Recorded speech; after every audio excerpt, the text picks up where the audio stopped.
Démat Danol, direction la Bretagne pour l'ouverture d'une nouvelle saison de motocross, une saison à suivre en intégralité sur Motors TV. Pour la 16e fois de son histoire, c'est un record. Le motoclub de Romagné accueille une manche de championnat de France à un circuit apprécié des pilotes, une terre meuble pour un tracé technique aux multiples trajectoires. Tous se font plaisir en terre bretonne. Et cette année encore, le public a répondu présent comme toujours en Bretagne, et ce dès le samedi. Un changement de formule a rééquilibré le week-end. Championnats régionaux, toutes petites cylindrées ou trophées, avant une journée 100% élite le dimanche avec un nouveau format. Les pilotes MX1 et les pilotes MX2 qui étaient tout mélangés dans une seule catégorie open, maintenant ont une manche séparée et une super finale. Ça va permettre effectivement à des petits jeunes de sortir un petit peu du lot. Je dirais pour l'épreuve de Romagné, là c'est une réussite puisqu'effectivement on a beaucoup de jeunes qui nous viennent du junior mais qui viennent aussi des championnats européens. L'année dernière on n'avait que 3 manches dans l'après-midi. Cette année effectivement on va pouvoir proposer au public 5 manches dans l'après-midi de qualité, donc c'est très important, quoi. En tout, 330 pilotes se succéderont sur la piste de Romagné au fil des 2 jours de compétition, dont près de 100 rouleront en élite. Et pour la 3e année consécutive, le public a pu suivre le trophée Pirelli des pilotes juniors entre 13 et 17 ans sur des 125 2 temps ou des 250 4 temps. Et cette année, un plateau d'envergure puisque certains engagés rouleront également en élite le dimanche. C'est notamment le cas de Camille Chapelière qui vient de s'offrir un podium au dernier enduro du Touquet jeune. Et sans surprise, le pilote NGS Junior a dominé la journée avec 2 victoires à la clé. Bilan plus mitigé pour Gaëtan Lehir, second mais victime d'une casse mécanique dans les derniers virages de la finale, ce qui l'empêchera de participer aux courses élites le dimanche. Il devance Nicolas Dercourt. Prochaine étape du trophée Pirelli Junior sur le circuit de Dardon-Guignon le 24 mars prochain. Une tente imposante trône à l'entrée du paddock. Sous l'auvent, 3 motos pour l'instant immaculées. Elles n'ont pas encore roulé. La 114, celle d'Olivier Alenceau, la 22 de Dylan Ferrandis et la 37 de Valentin Théier. Le team Bud Racing est au complet à Romagné et ce n'était pas gagné au vu des blessures successives de ses pilotes l'an passé. Valentin notamment a remporté une véritable course contre la montre. Opéré mi-février des avant-bras, il est finalement quasi à 100%. Recruté cet hiver, le remplaçant de Grégory Aranda passe un nouveau cap dans sa carrière, intégré dans un team qui lui permet de jouer le titre. Ça s'est très bien passé puisque j'étais dans une équipe allemande. Et pour moi, passer dans une équipe française, ça a changé beaucoup de choses. C'est vraiment ce que je voulais. En plus de ça, j'ai une très bonne moto. C'est une équipe familiale avec qui on s'entend tous bien. Donc pour progresser, ça va être parfait. C'est une moto que je connaissais déjà. J'avais roulé avec en 2007. Et voilà, c'est une moto avec laquelle je me suis très vite adapté. En plus de ça, le moteur était amélioré. Donc j'ai trouvé un moteur plein partout, avec une bonne puissance en bas régime et en haut régime. C'est ce que je voulais. Et dès cet hiver, le Vendéen a entamé une préparation physique importante avec Jackie Vimon, un entraînement sur le long terme. C'est vrai que le physique en moto c'est très important. Pour ça, c'est tout nouveau pour moi, j'ai un entraîneur, il s'appelle Jackie Vimon. On bosse très bien ensemble et on bosse dans la bonne direction. C'est vrai qu'on fait des longues sorties vélo, beaucoup de footing, mais voilà, ça va payer. On est en début de saison donc je ne peux pas encore dire ça va payer vraiment, mais j'en suis persuadé. Dylan Ferrandis s'était révélé au grand public il y a quasiment un an, jour pour jour ici à Romagné, après une superbe 2e place devant son coéquipier Greg Aranda. La suite, c'est une succession de blessures jusqu'à une opération de l'épaule la veille de Noël. Pas l'idéal pour préparer sa première saison en Grand Prix. J'ai pas de douleur, mais par contre physiquement c'est dur parce que j'ai une épaule qui n'a pas fait de moto depuis 4 enfin, mon corps n'a pas fait de moto depuis 4 mois, donc c'est assez délicat. Au niveau des avant-bras aussi c'est dur parce qu'une semaine de moto ça suffit pas pour faire des courses. Le team Bud Racing a souhaité cette saison se recentrer sur le MX2. Les 2 pilotes roulent donc dans la même catégorie et sont 2 des favoris pour le titre. Une situation inédite pour eux. C'est exactement comme avant, sauf que cette année j'ai pour la première fois un coéquipier à la fois coéquipier et rival, quoi. C'est juste ça qui est dur qui est dur à gérer, que je dois gérer pour la première fois, quoi. Et par contre ce qui est bien c'est que j'ai vraiment beaucoup de liens personnels avec toute l'équipe, que ce soit avec mon mécano, avec le chef mécano, parce que cette année on a un mécano supplémentaire. Et ça c'est vraiment top, je sens vraiment qu'ils sont là pour moi, et ils font tout ce qu'il faut. Valentin Tellier et Dylan Ferrandis que l'on retrouve fort logiquement aux avant-postes dès la séance d'essai qualif. Une bagarre entre 4 hommes en fait dans le groupe A pour sa première saison au guidon de la Kawa du team NGS Junior. Maxime Després confirme ses bonnes dispositions. Le jeune bourguignon signe le 4e temps. Seulement 15 jours après avoir roulé pour la première fois avec sa moto de course, le champion de France SX marque déjà son territoire. Mais devant, cela va très vite. Un trio de tête va animer 20 minutes durant la séance. Loïc Larieux, tout nouveau pilote officiel Husqvarna, pointe en tête un long moment avant de céder face aux 2 Kawa Bud Racing. Valentin Tellier tient la pole jusque dans le dernier tour. Dylan Ferrandis s'améliore alors de près d'1 seconde son meilleur temps pour signer le meilleur chrono du week-end en MX2. Dans un groupe B moins relevé, Arnaud Aubin, le frère du champion de France en titre, Nicolas, signe le meilleur temps devant Jordan Lacan. Et un gros coup de chapeau à Livia Lancelot, la championne de France en titre, avait décidé de rouler avec les garçons ce week-end. Et en signant le 40e et dernier temps des essais, elle se qualifie pour la finale élite, une première. Le team NGS, de grands noms du MX français, ont grandi sous cet auvent. Pierre-Alexandre René, les frères Musquin ou Cédric Soubéras. Voici désormais Maxime Després. Il découvre un nouveau team, une nouvelle moto, une nouvelle façon de travailler. C'est tout nouveau pour moi. J'étais sur Niam l'année dernière, là c'est une Kawa, donc on a fait beaucoup de testing au début. On a approfondi mon pilotage aussi avec la selle, le guidon. Et maintenant on travaille beaucoup surtout sur la résistance, maintenant qu'on a fait la technique. Et donc non, ça se passe super bien. Pour la première fois de sa carrière, il se retrouve au sein d'un team pro, de quoi véritablement changer ses habitudes et ses ambitions. Après j'ai un mécano, j'ai Bruno derrière moi pour les courses qui me coach, aussi quand je suis chez moi pour le physique, l'alimentation, enfin tout quoi. C'est vraiment professionnel et je sais que je peux compter sur eux, donc non, c'est vraiment bien pour moi. Les nuages se font de plus en plus menaçants au-dessus du circuit de Touru, mais le groupe ADMX1 va échapper de peu à la pluie. Florent Richier se porte immédiatement aux avant-postes. Le nouveau pilote du team SR Honda vise le titre cette saison après quelques années en dents de scie et il avance démasqué d'entrée de jeu. Il n'est finalement battu que par 2 intermittents sur ce championnat de France. Xavier Bog, tout d'abord, le double champion de France en titre, reste sur 5 victoires de rang à Romagné, 3 en 2010 et 2 en 2011. Un circuit qu'il apprécie particulièrement. Il signe le premier temps référence de la catégorie en passant en dessous des 2 minutes 02. Mais tous les spectateurs ont les yeux rivés sur cet homme, Sébastien Pourcel, au guidon de la Kawasaki Pro Circuit numéro 11. Quasi un an, jour pour jour, après son grave accident, il retrouve la compétition pour la première fois. Des frappes fortes d'entrée. Il signe le meilleur temps absolu du week-end. Toujours aussi rapide, reste à savoir s'il pourra tenir les 30 minutes de course.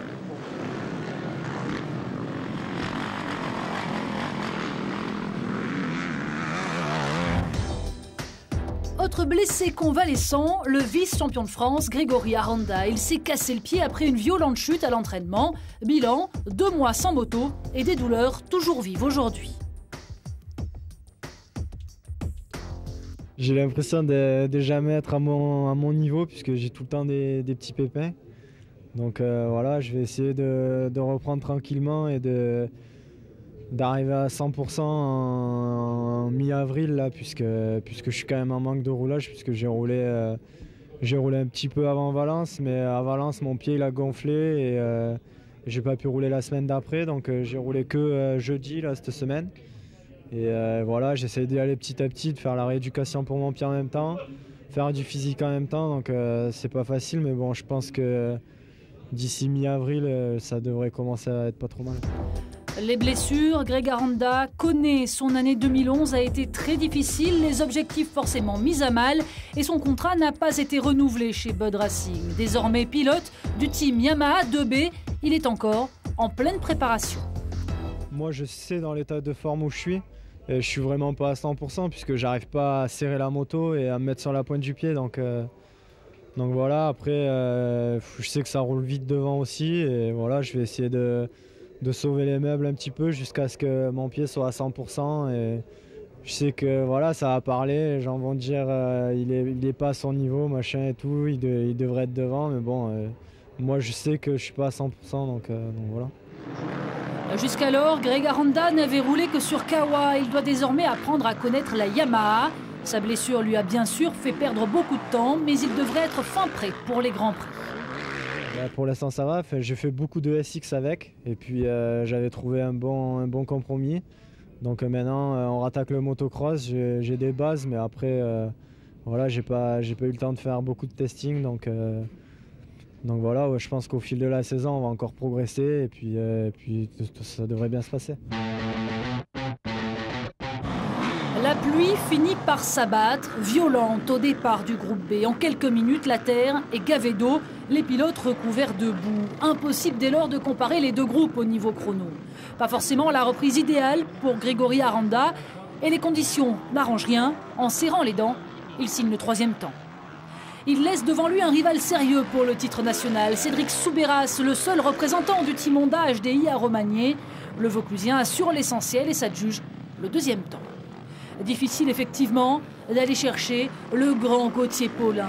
Passé cet hiver en 450, le pilote Kawa impressionne son monde avec son pilotage spectaculaire. Il signe d'entrée le meilleur temps et ne sera jamais inquiété.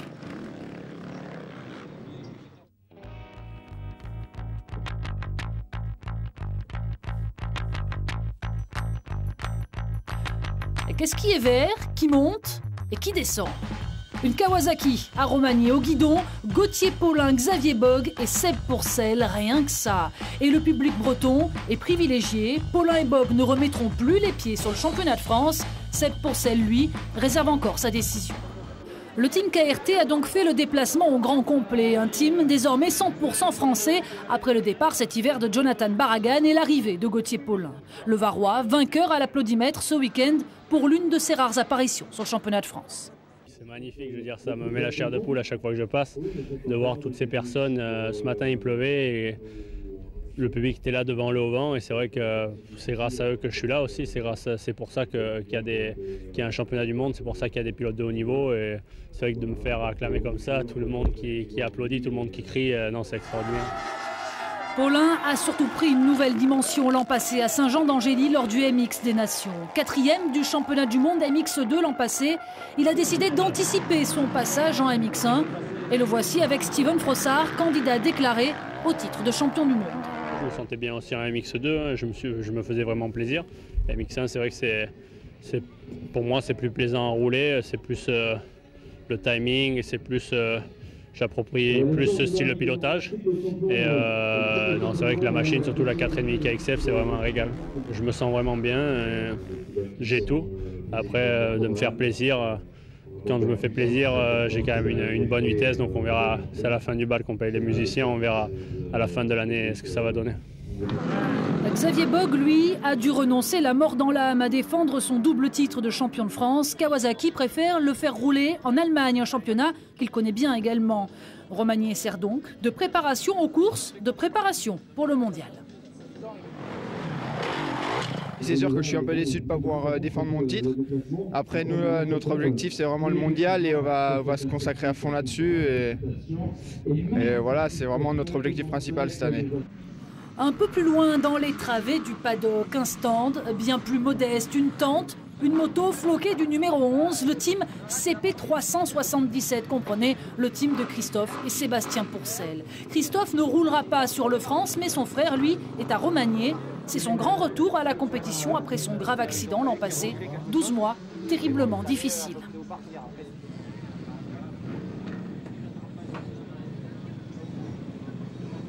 Dans un premier temps, on a peur déjà pour sa santé, on a peur tout court de remonter sur la moto. Après, on reprend confiance, mon dos ça allait de mieux en mieux, donc après il a fallu se rééduquer, et puis voilà, pour apprendre à marcher, parce que bon, avec un corset, ça me tenait. Quand j'avais plus le corset, après c'est pas évident, donc voilà, des douleurs aussi. Aujourd'hui, je suis dans un état physique qui est acceptable, mais qui n'est pas encore au top niveau, donc c'est pour ça qu'on vient ici pour avoir un premier aperçu, s'entraîner derrière. On sait qu'il y a du boulot sur moi, sur la moto, et ça va s'améliorer. Donc c'est pour ça qu'il faut faire une course au moins pour voir, et puis voilà. La pluie ne refroidit pas le public. Les spectateurs se massent au plus près des pilotes dans le paddock. Arnaud Aubin, lui, a préféré s'abriter sous la tente de l'un de ses sponsors, RXR. Et la galette saucisse envahit peu à peu Romagné.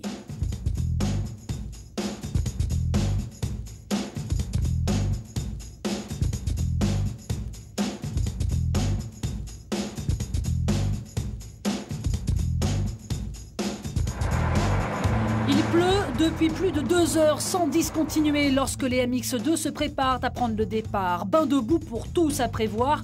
Dans ces conditions, ils le savent, le départ fera 80% du travail. Dylan Ferrandis a signé le meilleur temps, mais sur piste sèche. La meute est lâchée à 14h30 et le whole shot est pour Loïc Larieux, mais le pilote Husqvarna est dépassé par Ferrandis à l'accélération. Valentin Tellier est 3e. Pas de surprise au départ de cette première finale de la saison, à part l'envol raté de Maxime Després. Après un demi-tour seulement, les pilotes sont maculés debout. Seul Ferrandis, désormais bien installé en tête, échappe au marasme. Valentin Tellier doit même abandonner ses lunettes après 2 virages seulement. La course va être longue. Enfin, pas pour tout le monde. Livia Lancelot doit renoncer à sa finale élite dès le premier tour. Percutée, légèrement touchée au genou, elle préfère abandonner. Le quatuor de tête reste figé un long moment. Ferrandis, Larieux, Tellier, Arnaud Aubin. Valentin Tellier qui finit tout de même par dépasser Loïc Larieux aux 2 tiers de la course. Il reste 2 tours à parcourir. Cela fait déjà 30 minutes que les pilotes se battent contre la boue. Et Dylan Ferrandis perd le combat. Il chute à 2 reprises, casse son embrayage et cale dans un virage. Le temps de repartir, il est 4e, la moto endommagée, la victoire envolée. Il terminera finalement 6e. Et c'est son coéquipier Valentin Tellier qui remporte sa toute première course élite. Loïc Larieux est 2e à près de 30 secondes. Julien Libert, lui, profite de l'abandon dans l'avant-dernier tour d'Arnaud Aubin pour s'emparer de la 3e place. Je suis vraiment content puisque, comme j'ai dit tout à l'heure au podium, je me suis fait opérer des avant-bras maintenant il y a 8 jours. Et je suis vraiment content puisque je ne devais pas rouler. Voilà, je suis là, malgré les conditions, je gagne. Et c'est le principal, je suis vraiment content. Je remercie mon mécano Nenes qui a fait du très bon travail et toute mon équipe, Kawasaki, Bonne Racing. Le plateau MX1 est digne d'un grand prix. Gauthier Paulin, Xavier Bogue, Seb Porcel, Grégory Aranda, Florent Richier, du très haut niveau.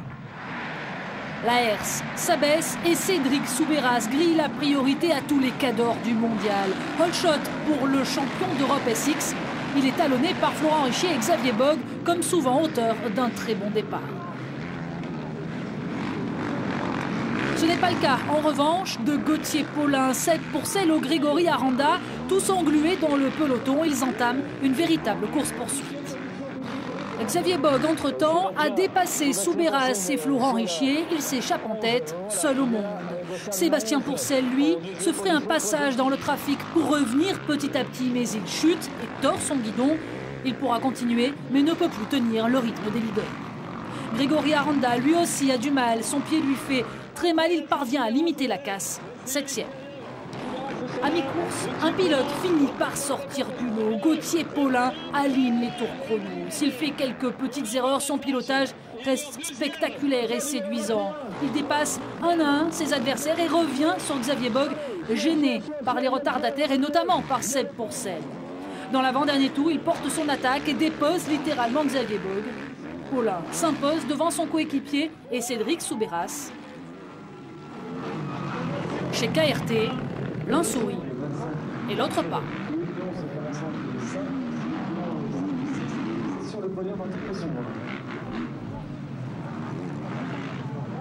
Ouais, je suis un peu déçu parce que j'avais fait le plus dur en début de course, partir pas mal, tout de suite réussi à passer en tête.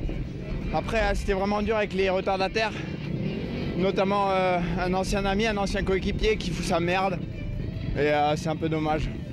C'est vrai que j'aime bien ces conditions, j'aime le sec aussi, mais la boue ça me réussit pas mal. Aujourd'hui c'était vraiment difficile. J'ai eu un départ moyen, j'ai eu une chute devant moi, 2 chutes devant moi dans le premier tour, donc c'est vrai que je voulais pas prendre de risques. Mon objectif c'est le championnat du monde et c'est pas trop ma priorité, le championnat de France malheureusement, mais voilà, je suis parti, j'ai fait un premier tour plutôt, j'ai assuré plutôt le premier tour. Puis après, dès que je me suis retrouvé deuxième, j'ai mis un petit peu de rythme. J'arrive à gagner cette première manche du championnat élite, donc c'est super.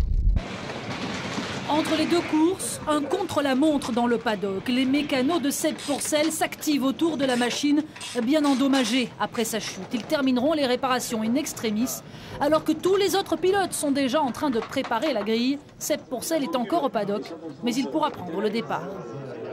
La super finale, la grande nouveauté de cette saison en MX France. Les 20 meilleurs pilotes MX1, les 20 meilleurs MX2, les petites cylindrées qui se placeront les premières sur la grille pour équilibrer un peu les débats. Le soleil franc est de retour, les conditions sont idéales. Excentré à l'extérieur de la piste, Xavier Bogue, sans doute toujours un petit peu énervé, est le plus incisif à la sortie de la grille. Il s'offre le hot shot et s'échappe immédiatement en tête. Il est suivi par les deux pilotes Bad Racing, Valentin Tellier et Dylan Ferrandis, qui ont parfaitement profité de leur bon placement. Mais Ferrandis chute et devra se contenter finalement de la 8e place. La très mauvaise opération est pour Seb Pourcel. Il est pris dans un accrochage dès le deuxième virage et repart avant-dernier. De quoi avoir des regrets, car il sera le seul à tenir les mêmes chronos que Xavier Bogue. Mais à prendre trop de risques, il chute à plusieurs reprises et termine 10e. Bis repetita également pour Gauthier Paulin, à nouveau englué au cœur du peloton. Il part en chasse, mais cette fois, trop de petites erreurs. Il remonte en 2e position, mais n'arrivera jamais à rattraper Xavier Bogue. Le jour de son 24e anniversaire, l'Alsacien l'emporte comme en 2010, comme en 2011. C'est d'ailleurs un nouveau doublé pour le team KRT. Paulin termine 2e. Très belle performance de Valentin Tellier, 3e. Et meilleur MX2. C'est vrai que ça fait 3 ans que je viens en MX1, 3 ans que je gagne. Bon, cette année, il y avait Gauthier qui était là, il y avait vraiment même d'autres pilotes, Souberas, Richier qui roulaient bien. Mais j'ai réussi à gagner et ouais, je suis vraiment très ravi. Je pars pas mal, mais bon, il me manque de... Il faut que je parte devant. Et puis après, j'ai fait une chute derrière Florent Richier. Et c'est vrai qu'après, je n'étais pas trop satisfait de la manière dont je roulais, mais bon. Encore une fois, c'est une course de plus avant le mondial et ça nous a fait progresser. En MX1, le classement est bien sûr dominé par Bogue et Paulin qui ne rouleront plus en championnat de France. C'est donc Florent Richier et Cédric Souberas qui font la bonne opération. Handicapé tout le week-end par son pied douloureux, Grégory Aranda limite les dégâts. Le MX2 est dominé par Valentin Tellier devant Dylan Ferrandis et Loïc Larieux. Maxime Després est 4e, gros regret pour Arnaud Aubin. Et les courses se suivent et se ressemblent pour Xavier Bogue, champion de France en titre, qui repart de Romagné avec la plaque rouge de leader du championnat. De quoi nourrir encore plus de regrets de ne plus les revoir sur les circuits cette saison.